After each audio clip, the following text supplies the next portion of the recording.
Hay presidentes que dejan su marca en la historia con frases como la de sangre, sudor y lágrimas.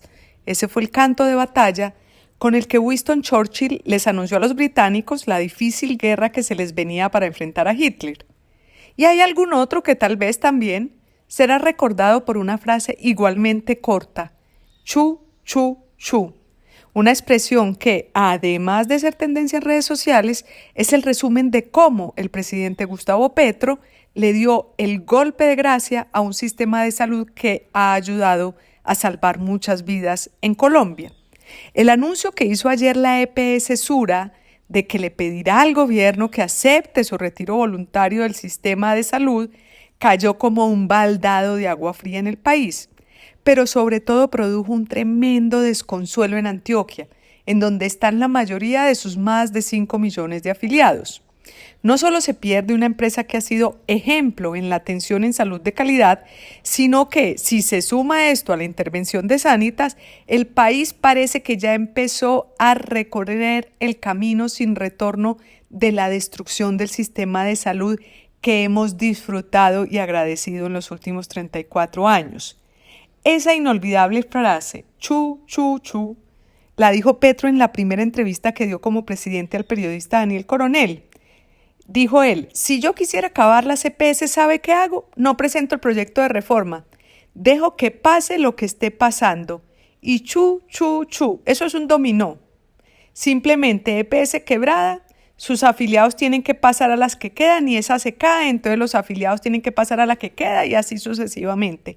No es sino esperar, dijo Petro.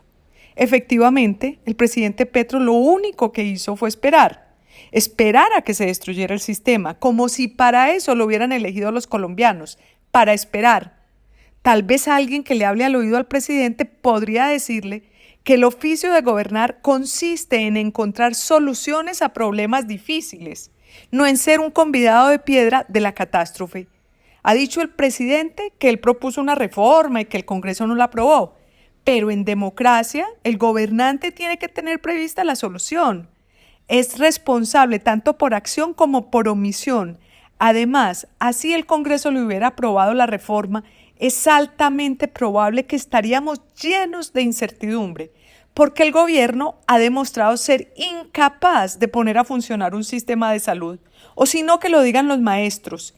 Petro decidió cambiarles el sistema y su puesta en práctica ha sido un desastre total, tanto que miles de docentes con enfermedades graves están en riesgo y FECODE ya anunció paro. Petro no ha hecho nada para evitar la debacle del sistema de salud general. ¿Por qué las EPS se hicieron chu, chu, chu? Porque de cada 100 pesos que recibe la EPS, no le alcanza para pagar la atención en salud, porque 8 pesos por ley los tienen que guardar en reservas.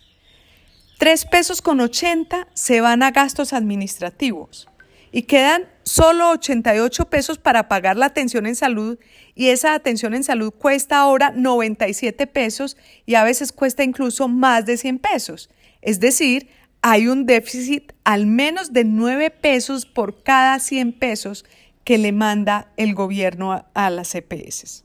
Para la muestra está que la EPS Sura entre 2022 y 2023, precisamente el periodo de gobierno de Petro, ha perdido 360.000 millones de pesos. Es decir, antes tenía utilidades hasta 2021, pero en 2022 y 2023 solo ha tenido pérdidas. ¿Y por qué cuesta más ahora la salud? Pues porque el sistema de salud, al sistema cada día lo obligan a atender más enfermedades, porque después de la pandemia del COVID se disparó la demanda por servicios de salud y porque cada día se exigen más tratamientos y más complejos. De hecho, entre 2022 y 2023 se aumentó en 13% la cobertura del plan obligatorio de salud, del plan básico de salud. ¿Por qué Petro no aumentó la OPC como le pidieron las EPS? Pues tal vez por ese malestar que le produce girar recursos del Estado a empresas privadas, así presten un servicio a la comunidad, como en el caso de las EPS. Pero también la otra razón, y tal vez sea la más importante, porque finalmente el gobierno de Petro va a recibir entre 6 y 7 billones de pesos mensuales, billones de pesos mensuales, que quedan a disposición del Estado, en teoría para destinarlos a la salud, pero ya sin la obligación contractual podrían ocuparlos en cualquier otro menester menos altruista. En algún momento habrá que hacer la cuenta. Si lo que se ha gastado el gobierno Petro en medidas populistas que no conducen a nada, habría servido para aumentar la UPC y para evitar el colapso del sistema de salud. Por ejemplo, Petro no aumentó las tarifas de los peajes y terminamos pagando con el dinero de los contribuyentes. Petro rebajó a la mitad del SOAT y también toca llenar ese déficit con plata de los contribuyentes.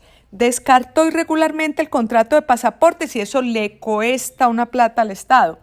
Creó el Ministerio de la Igualdad, que ha tenido mucha burocracia y poca ejecución, y así sucesivamente.